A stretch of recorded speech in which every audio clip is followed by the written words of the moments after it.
Hi, it's Gloria Douglas, a licensed real estate agent in Las Vegas, Nevada. I'm going to do my disclaimer so we can go ahead and jump right into doing our preliminary budget on page 31. So while I'm going over my disclaimer, you guys go ahead and turn to page 31. I do not work for NACA and I have never worked for NACA. I work with clients that are going through the NACA mortgage 10-step process. So let's go ahead and get started.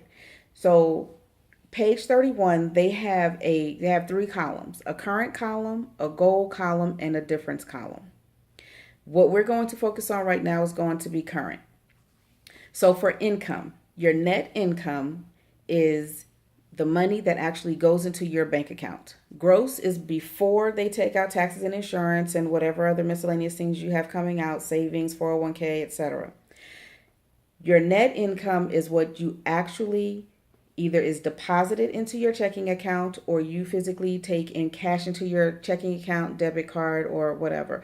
But it is going to be the money that you can actually spend from your account.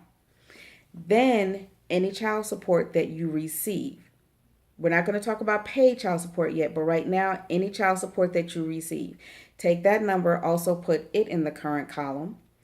And then any other net income. So if you work a second job and you've been working that job for 2 or more years, then you'll want to include that. If you have income that comes in from another source, but you can show that it has been for the last 2 years, or if you have a letter that's written that says it will continue, say for pension or retirement or something, that is going to be continuing for 2 or more years, then you'll want to put that down. With your net income for your employment, you want to do 30 days. Everything that for the net income, your child support, and your other income that's coming in, you want to have 30 days total of each one and use your most recent 30 days. So we're in July right now. You want to use all of June. For your liabilities, these are things that you're paying out. So automobile, however much you pay strictly for your car payment, your credit cards, whatever the minimum balances are, those are the ones that you want to put down. For your student loans, now student loans are going to be tricky, but you want to put down what your minimum balance is that you currently pay. If your student loans are deferred, you're going to have to contact Sally Mae or whoever else is holding your student loan payments, where you're going to be making your payments to, and you're going to have to ask them to give you a projection letter. So we're in 2015. If you are not expected to pay a student loan until 2017, then they need to send you a letter. You have to call them, have them send you a letter stating you're not expected to pay your student loan back until June 1st of 2017 and how much that amount will be. They have to have that information. You're going to need the letter, and you still need to put it down as part of your current debt. If you don't know that information off the top of your head, take your best estimated guess and then work on getting that, because you are going to have it, and it will hold you up from going to the underwriter. Any other personal debts that you may have, you want to put those down, be it that it's a payday loan, be it that anything that you can verify, that they can verify, is going to have to go down. Other debts. If you pay child support, this is where you put that information down. So unless, of course, it comes out of your paycheck by automatic withdrawal. If you have to physically write a check, or they withdraw it out of your account versus out of your paycheck, then you're going to put that down here as other debt. If you have an errands bill or something like that, you're going to want to put that minimum payment down here as well as part of your other debt. For your rent, you want to put down what your current rent is that you pay. It does not matter if you live with someone else. It does not matter if you split it. However much you physically pay for rent, that's what you want to put down in the current column. If you don't pay rent, we'll get into that in a future video. But right now, we just want what you pay. For your living expenses, any and all utilities that you pay. Now, if your utilities here in Las Vegas, in some apartment complexes, water, sewer, trash, internet, and cable are part of your rent, So you aren't going to put that down because you don't pay anything separate for that. If, however, you do pay the utilities yourselves, you want to go ahead and total those up and then put those down for the month. However much you pay for food and related expenses, so that includes eating out. You want to have that total, how much you spend roughly for a month, as well as transportation.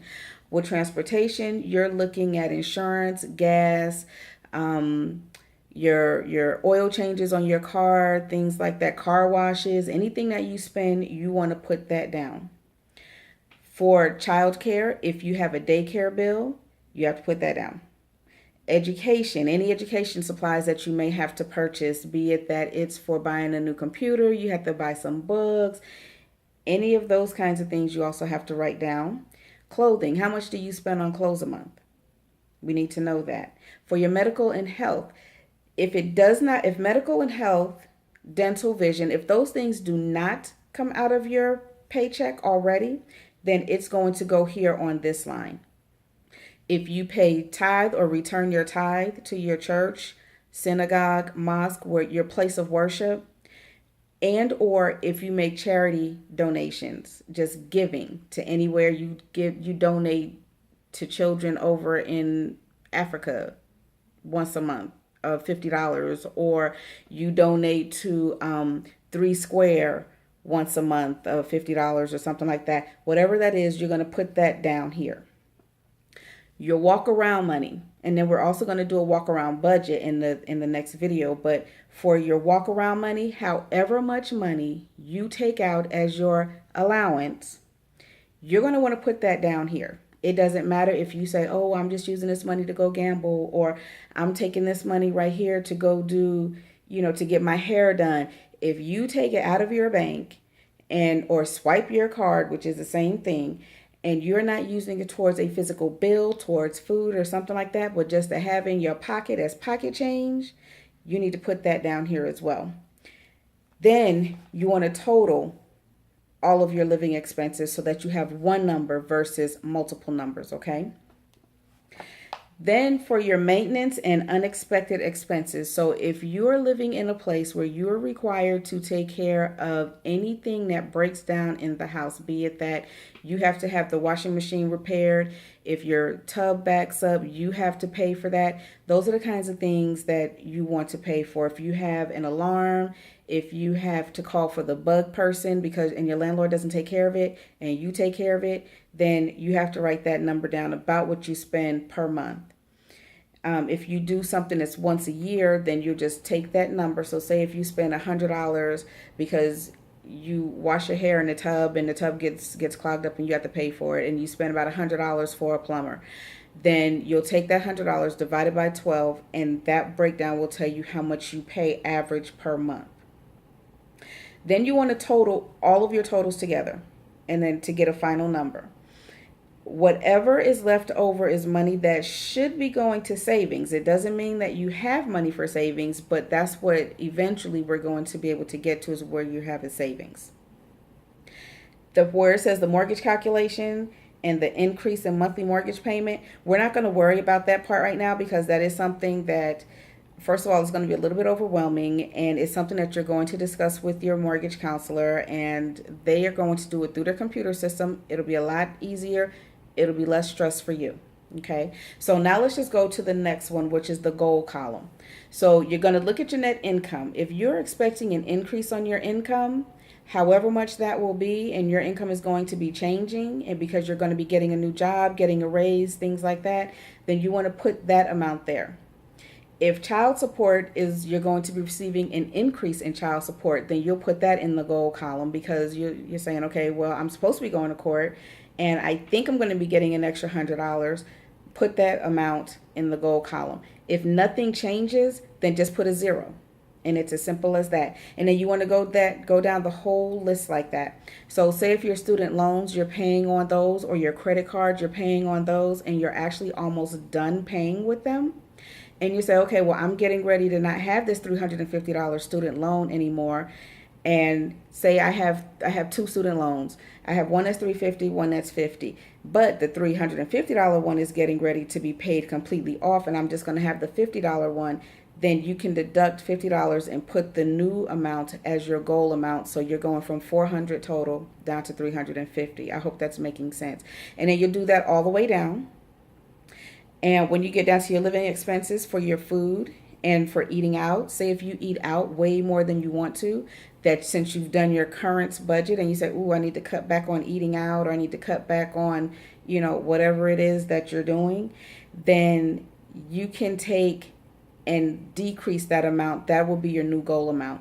Total those up, and then for the difference, you take your current amount minus your goal amount. That will give you your difference, and you'll be able to see how much you're actually saving. So I hope that helps with breaking down your preliminary budget. In the next video, we're going to be going over page 32. So I'm going to give you some time, let you deal with that. Please like and subscribe to my channel. You can follow me on Instagram at Own My Home Club, on Facebook at Own My Home Club. You can call me or text me to get signed up for the next workshop here in Las Vegas, Nevada at 702-690-6312. You can also email, you can also text me. Now, again, we will be going over page 32, which is the walking around budget, and I look forward to seeing you in the next video.